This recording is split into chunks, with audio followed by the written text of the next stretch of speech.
జిల్లా తిరువూరు నియోజకవర్గం విస్సన్నపేట మండలం నర్సాపురం గ్రామంలో అక్రమంగా తరలిస్తున్న పీడీఎస్ రైస్ రెడ్ హ్యాండెడ్ గా పట్టుకున్నట్లు సివిల్ సప్లై డిప్యూటీ తహసీల్దార్ శివనాగరాజు తెలియజేశారు. నా పేరు శివనాగరాజు, ఇక్కడ విస్సన్నపేట సివిల్ సప్లైస్ డ్యూటీని.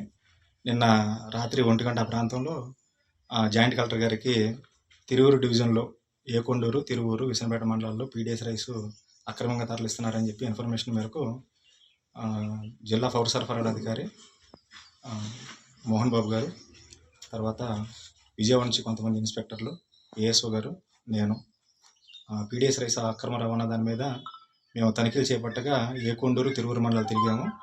అక్కడ దొరకలేదు. ఈ విస్సన్నపేట మండలంలో నర్సాపురం గ్రామంలో ఎన్ఎస్పి కెనాల్ పరిసర ప్రాంతాలు తనిఖీ చేస్తుండగా ఒక లారీకి ఒక 2 ఆటోల్లో వచ్చినటువంటి స్టాకు లోడ్ చేస్తుండగా వాటిని రెడ్ హ్యాండెడ్గా పట్టుకోవడం అయింది.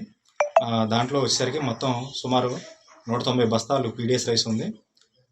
ఈ 190 బస్తాలు పీడీఎస్ రైసు మన మెట్టుగూడెం రేషన్ డీలర్కి భద్రత నిమిత్తం అప్పగిస్తున్నాము. సంబంధిత మదిరాజు కృష్ణ శివదీపు మరియు ఈ పంపిణీలో ఈ అక్రమ రవాణాలో పాల్గొన్నటువంటి డ్రైవర్ల మీద 6A కేసును, క్రిమినల్ కేసులు నమోదు చేస్తాం. ఇవి ఎక్కడి నుంచి ఎక్కడికి వెళ్తున్నాయి సార్? ఇవి ముసునూరు మండలం, చింతలపూడి మండలం, తర్వాత చాటరాయి మండలాల నుంచి సేకరించినటువంటి పీడీఎస్ రైస్ని ఇక్కడ నర్సాపురం గ్రామంలో లోడ్ చేసుకొని కాకినాడ తరలిస్తున్నట్టుగా తెలియజేశారు.